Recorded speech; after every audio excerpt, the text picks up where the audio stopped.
Mark chapter 4, we're going to begin reading in verse 35. That day when evening came, he, Jesus, said to his disciples, "Let us go over to the other side." Leaving the crowd behind, they took him along just as he was in the boat. There were also other boats with him. A furious squall came up, and the waves broke over the boat so that it was nearly swamped. Jesus was in the stern, sleeping on a cushion. The disciples woke him and said to him, "Teacher, don't you care if we drown?" He got up, rebuked the wind, and said to the waves, "Quiet, be still." Then the wind died down, and it was completely calm. He said to his disciples, "Why are you so afraid? Do you still have no faith?" They were terrified and asked each other, "Who is this? Even the wind and the waves obey him." They went across the lake to the region of the Gerasenes. When Jesus came out of the boat, a man with an evil spirit came from the tombs to meet him. This man lived in the tombs, and no one could bind him anymore, not even with a chain. For he had often been chained, hand and foot, but he tore the chains apart and broke the irons on his feet. No one was strong enough to subdue him. Night and day among the tombs and in the hills, he would cry out and cut himself with stones. When he saw Jesus from a distance, he ran and fell on his knees in front of him. He shouted at the top of his voice, "What do you want with me, Jesus, Son of the Most High God? Swear to God that you won't torture me." For Jesus had said to him, "Come out of this man, you evil spirit." Then Jesus asked him, "What's your name?" "My name is Legion," he replied, "for we are many." And he begged Jesus again and again not to send them out of the area. A large herd of pigs was feeding on the nearby hillside. The demons begged Jesus, "Send us among the pigs, allow us to go into them." He gave them permission, and the evil spirits came out and went into the pigs. The herd, about 2,000 in number, rushed down the steep bank into the lake and were drowned. Those tending the pigs ran off and reported this in the town and countryside, and the people went out to see what had happened. When they came to Jesus, they saw the man who had been possessed by the legion of demons sitting there, dressed and in his right mind, and they were afraid. Those who had seen it told the people what had happened to the demon-possessed man and told about the pigs as well. Then the people began to plead with Jesus to leave their region. As Jesus was getting into the boat, the man who had been demon-possessed begged to go with him. Jesus did not let him, but said, "Go home to your family and tell them how much the Lord has done for you and how he has had mercy on you." So the man went away and began to tell in the Decapolis how much Jesus had done for him. And all the people were amazed.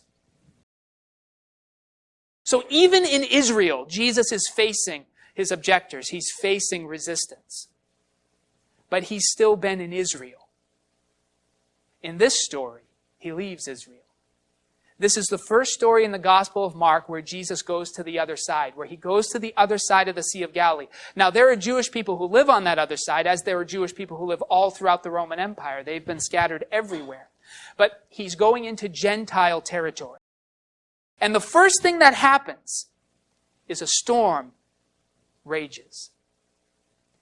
Now, the disciples, at least 4 of them, were fishermen, and they made their living on the Sea of Galilee.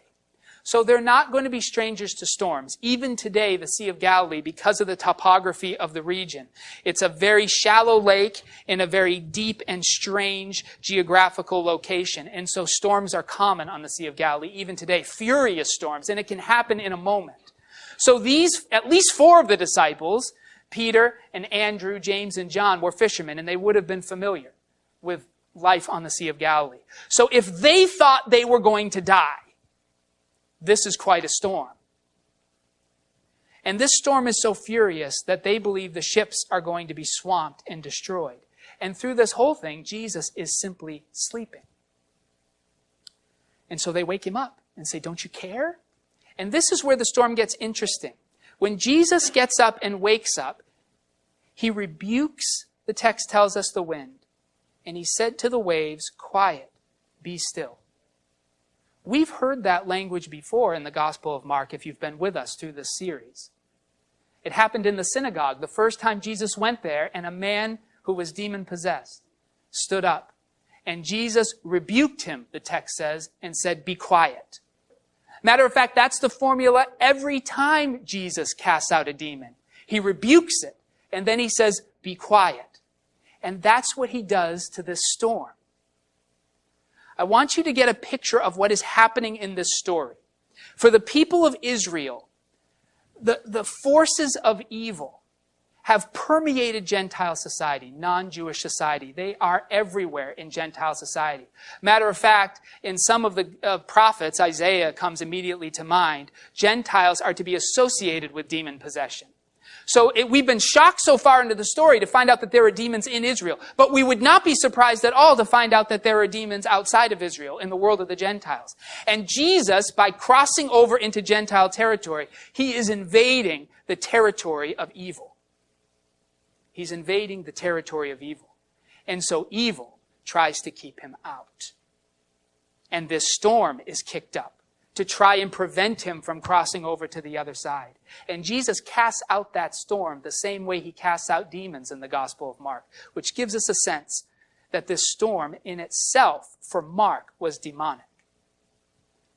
One of the things we have forgotten, and I think much to our detriment, is that evil is very hard to define. But the Christian scriptures give us a sense of what it is. And evil is not just things we do, though in some way the things we do participate with evil. But evil is personal in the scriptures. It's a personal force. Paul will say in Ephesians that our battle is not against flesh and blood, but against rulers and powers and principalities, spiritual forces of evil in the heavenly realms. Evil is personal. Now, they describe that in terms of demons and demon possession. And that is legitimate language. Because how else do you describe the personal aspect of evil? That people can be so touched by it, so participate with it, that they lose their will to it.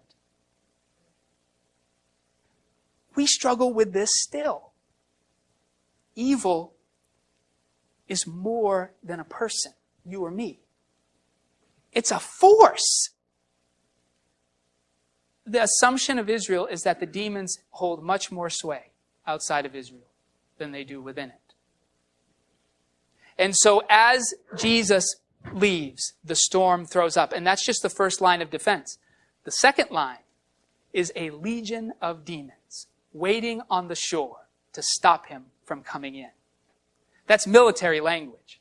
A legion could be 6,000 soldiers. They are cast out into 2,000 pigs. But let's just say a lot of demons do not want Jesus leaving Israel. A lot of demons do not want Jesus leaving Israel. So Jesus invades the territory of evil. And then he invades a stronghold of evil, this man. And we talk about, what is sin? We've talked about this, right? What is evil? We've been throwing it around. What is it? What is sin? And you can talk about that esoterically, right? We can bring definitions. I've tried to argue with you that sin is biblically self-centeredness. It's the self turned in on itself. It's self-obsession. That's a long tradition in the church to define sin that way. It goes back at least to 400 AD. But that's just a definition. That doesn't mean anything, right? The beauty of Mark is that we get to see the final result of sin in the flesh, in this demoniac. This man is about as riddled with evil as a human being could be riddled. And in his character, we see what evil is, what it wants to do. You see, in Israel, evil is sort of mitigated. Like you have Pharisees who clearly are participating with evil insofar as they're attacking Jesus. But they're not thoroughgoing in their commitment to evil. They're not thoroughly possessed by the persona of evil. And so they sort of are dilly-dallying with evil, and that looks pretty safe. In that kind of a situation, it's very hard to tell what evil's agenda is. But when you see evil in its full power and force, you see what its intentions are. See, what evil looks like at first is it looks like freedom. And we see that in this man. No one can chain him. That's the same story Satan told us in the Garden of Eden when he said that if you disobey, you will be like God and you will be free. And for this man, it really did look like freedom. Nobody could chain him. But it's a different kind of freedom, isn't it? Than the freedom we hunger for. And so as Jesus comes to this man, we find out something about evil. First, evil looks like freedom. But evil has an intent. Remember that definition I gave you, that sin is self-obsession? Look at how that plays out in the life of this man. Sin begins by looking like freedom. But even in this guy, do you notice the focus on himself? All of us have to be somewhat introspective. We have to evaluate ourselves, ask ourselves, why did I do that? What made me do that? How am I going to avoid doing that again in the future? Do I like myself? Do I not? Those are normal questions.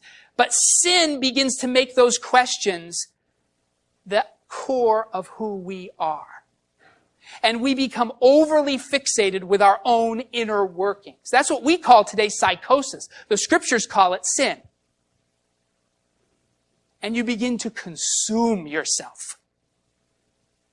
You begin to eat yourself alive. Sin. And this man is a picture of where that road goes. He has become so self-obsessed that his self-love has turned to self-hate. Do you see? He's cutting himself. He's injuring himself. He's harming himself.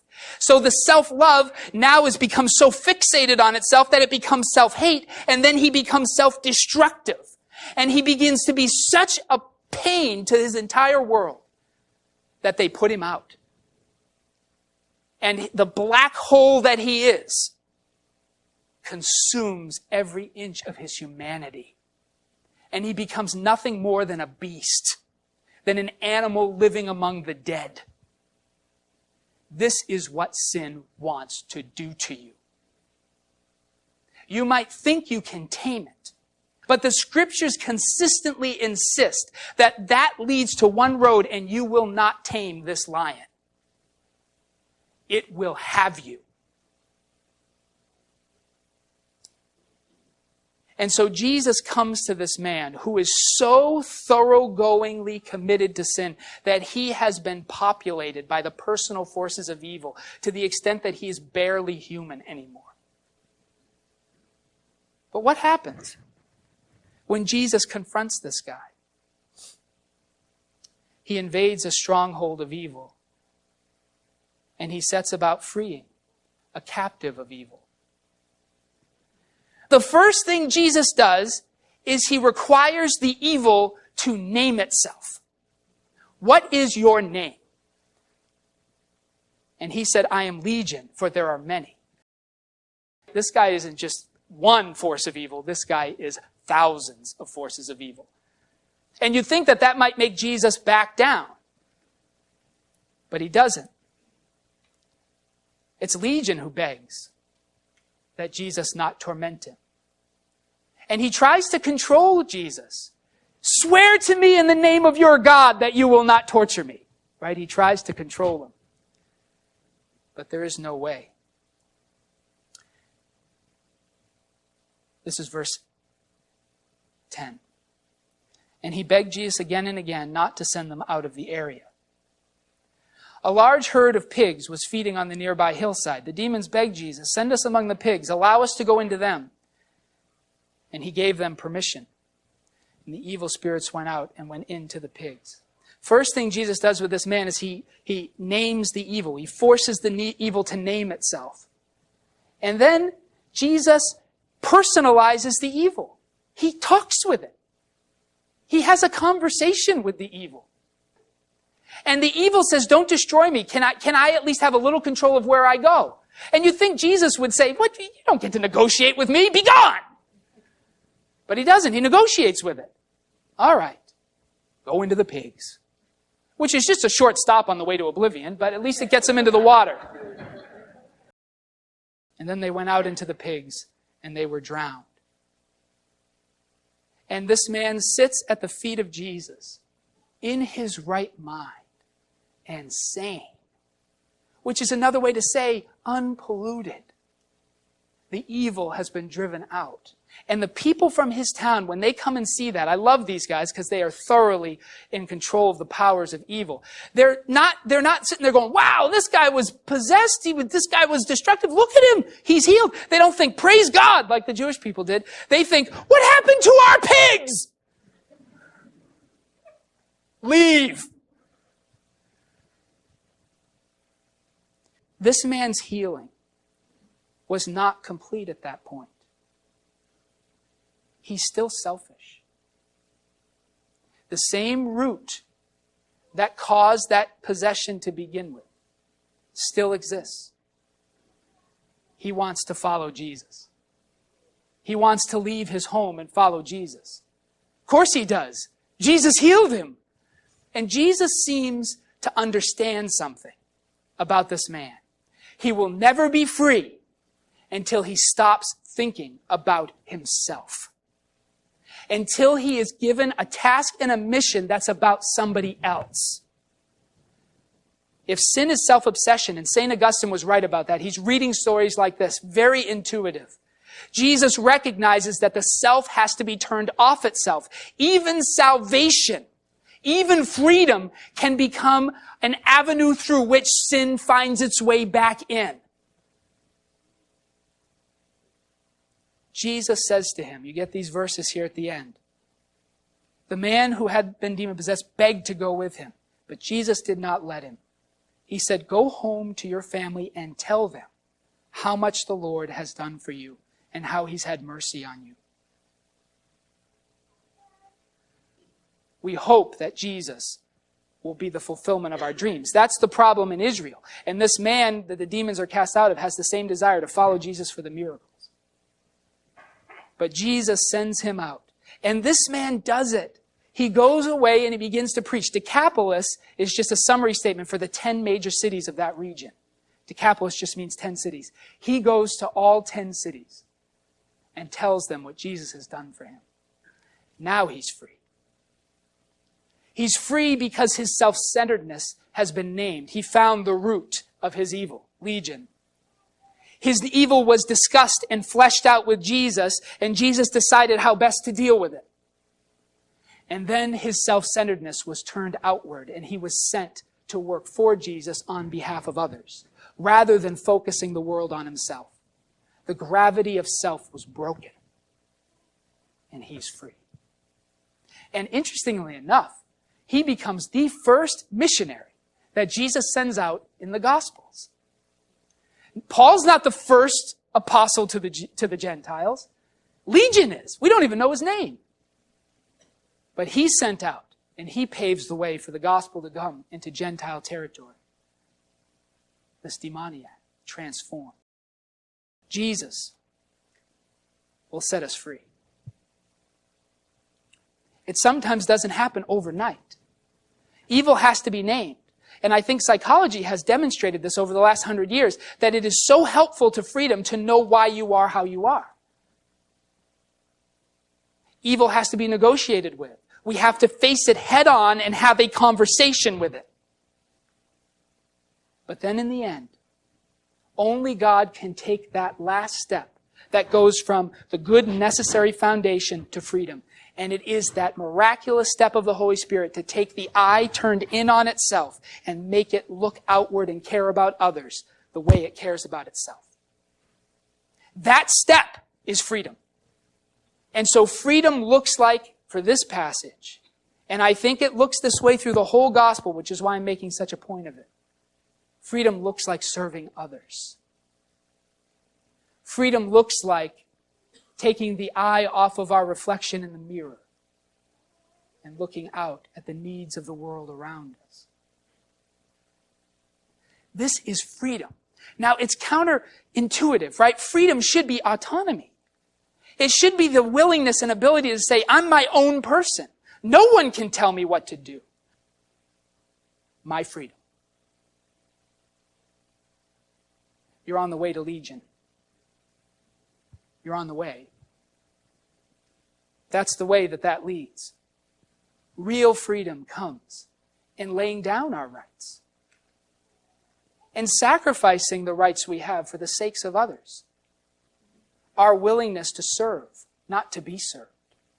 Jesus said it this way: he who wishes to be the greatest in the kingdom of heaven should become the servant of all. It's about others. It's about others. Jesus said, love your enemies and pray for those who persecute you. Forgive those who sin against you. If someone strikes you on the right cheek, turn to him the other also. If someone asks you to go with him 1 mile, go with him 2. If someone sues you for your cloak, give to him your tunic as well. This is freedom. All else is the realm of the demonic. It's the face of evil.